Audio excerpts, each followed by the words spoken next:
Paul Tudor Jones is arguably the most successful trader of all times. At the end of this video, I will actually include a link how Paul Tudor Jones made a fortune on predicting the 1987 crash. He made most of his money from actually shorting stocks on trend reversals. If you have not gotten a free PDF on how I turned $12,000 into $466,000 in under 7 hours using similar techniques, click the link below this video and obtain your free PDF with all the details right now. Now, Paul Tudor Jones does not typically go and do these interviews very often, so this is a very special, rare treat. And this is actually a short video of about 8 minutes of some interview highlights. At the end of this video, I will also include a link to a full 44-minute interview. So there you go. Enjoy and make this trade in the year your best trade in the year. So you were successful from the start? Pretty much. You know, I had two phenomenal learning periods where I lost everything. Like I had $10,000 and went down to zero. And then I made back like $20,000 and then went down to zero. And I remember... Are you just using these low numbers so we can understand? No. This is when you're 22 years of age and it's 1978 or 9. That's just, you know, a gargantuan amount of money. And I remember my father coming to me on the third time and said, "You've got to get into something safe like real estate." Exactly. Linden. I said, "No, I'm going to stick with this." And the rest is history. But so anyway, just to go, so you start your hedge fund, and let me just take you to 1987. That was a big moment for you, the year of the great crash. Well, the crash of 87 was really interesting just because the crash of 87 probably never would have happened except for, again, the market infrastructure at that point in time. I remember, because I started out in 76 trading commodities, and so for 120 years, all commodity futures had limits. And I remember so many times in the late 70s, early 80s, where the cotton market would be limit up, or the soybean market would be limit up, because that was the allowable amount that prices could move. And they would not let them go anymore because they knew the irrationality of human nature and the possibility of what a mob can do to anything. So they had limits. Now, financial futures come along. Here's a funny story. Do you know I tried to work for Goldman in 1984? When y'all were first thinking about futures, and they went, that's not futures. No, we're not. Listen, I couldn't get a job. We're not going to do that because we're Goldman. We're not going to do that. I didn't get a job at Goldman. I only got a job at J. Aaron. Okay. And J. Aaron was bought by Goldman. That's right. Yeah. Right, that's right. So anyway. What is it with these Goldman guys? They stuck up. Incredibly inflated. But anyway, so 87, there were no limits. There were no limits on any financial futures. It was just an absolute accident waiting to happen. And then they started portfolio insurance. And in 87, you could just look on any kind of historical metric and see the stock market was stupidly overvalued. 10-year rates were 10.5%. And I think the dividend yield on the stock market was about 4.5 or 5. So just think about that compared to today, right? 500 basis point would have 10-year rates right now at something like 7.25, 7.5. The forward prices of stock would have been a hell of a lot. Yeah, exactly. But they weren't then. And so when the market finally broke, I mean, the one thing that I would say I've learned the past 40 years is these, price patterns and price stories. It's the same old story so often, just with different characters, different times, different plots. And so that looked a lot like 1929 to me. And I knew for a fact that if and when it broke, because of the derivative structure, that the downside was going to be unlimited, literally unlimited, because there were no limits on futures. And I would kind of liken it to this past February's market break. We had that kind of what was that? Was it a 7 or 8% in 1 week? And you had all the VIX ETNs, you had all the short VIX structures. Those were that was just a bomb ready to explode. That was just a matter of time. And that entire break in the first week of February was all derivative inspired. And if I think of some of the greatest financial crises of the last 30 years, they, generally speaking, are derivative inspired because that's where all the leverage is. Leverage, right. Yeah.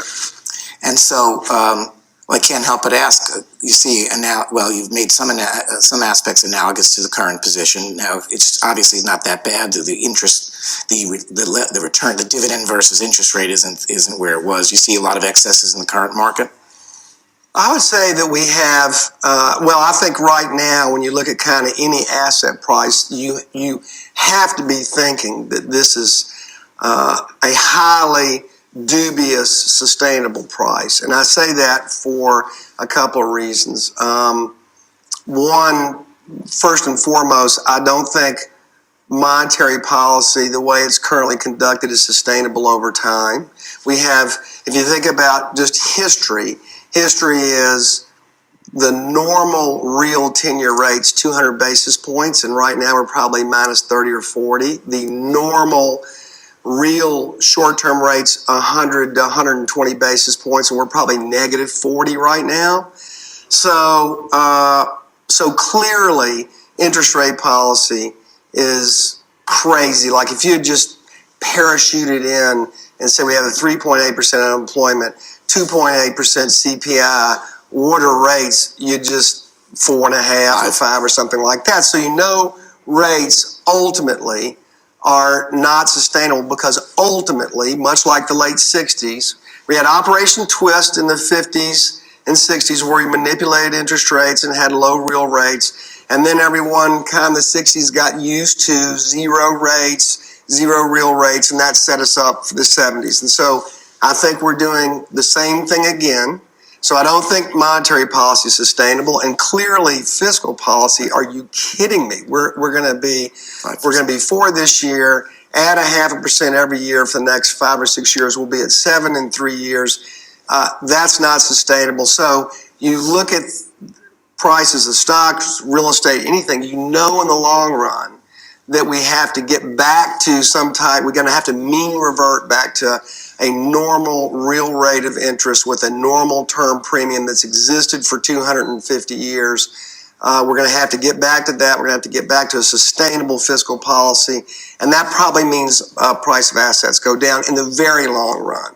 Now, the short run, it's just lighter fluid on a fire. I was going to say jacked up, ready to go. Flare. That's right. Yeah. It's kind of amazing, but it's pouring lighter fluid on an already lit fire. Two problems with that. One is it flares, and the other problem is you don't have the lighter fluid left for when you need it. So it'll be. So if just imagine the next recession comes. What do you do? Oh my God! It's going to be interesting. Where are you going to be when that happens? Well, hopefully I'll have been really short. Oh yeah.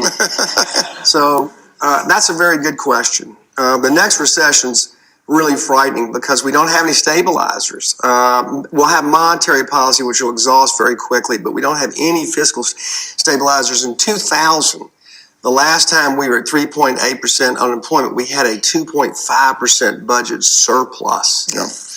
I guess the hope is from the guys who are putting out the policy is that the rate of growth grows to a point where it just solves the problem. It seems like a stretch, but that's the claim. You're laughing. I have to say it for equal. You could have said that to me when Reagan was president. Yeah. Good. But okay, so listen. So we go through your career as a trader, but you have another career simultaneous, for which I'd have to say you are very, very famous in a narrow place, but you've had a much bigger effect on people, I would say, in your other career, which is... Whoa, stop. What is going on here? Well, what you're looking at is a plummeted price of AutoZone stock in just a matter of an hour or two when it went up pre-market from 710 and fell later in the day all the way to 596. Why should you care? By utilizing a very simple option strategy, we were able to turn every $1,000 of investment from 9:30 in the morning till 10:45 a.m. into an excess of $10,000. That's right, literally a $10,000 investment produced in excess of $100,000 in gains. The crazy truth about stocks and options trading: most of the fortunes were created when stocks fall. So if you're not utilizing this crazy strategy, you're definitely missing out on thousands of dollars, and you're leaving that money on the table for somebody else. Look, these are the facts. Just think about it. Stocks drop actually much faster than it takes them to climb higher. So just take a look. There's your AZO graph right here. It took it a month, 2 months to get from this 580 level all the way to about 700. And look how fast it dropped just in one day. Now, how do we know that this had a potential to happen? Look, it has a history of doing these things at the same level at around 700. It did it last time during the earnings report. So you don't have to be a rocket science. You just got to know which stocks, when to take action, and you got to know how to find the stocks. Has it ever occurred to you that every day when the market goes higher, there's plenty of stocks that actually drop? Because if every day some stocks did not drop, then the market would go to the moon, just like Bitcoin, right? The reality of life, everything that goes up must come down. Look at the housing bubble in 2008. Bitcoin prices, when nobody believed, we put a recommendation at 18,800 to short Bitcoin. In other words, to make money when it falls. The bottom line is this: you don't need a market crash for you to actually profit on stocks falling.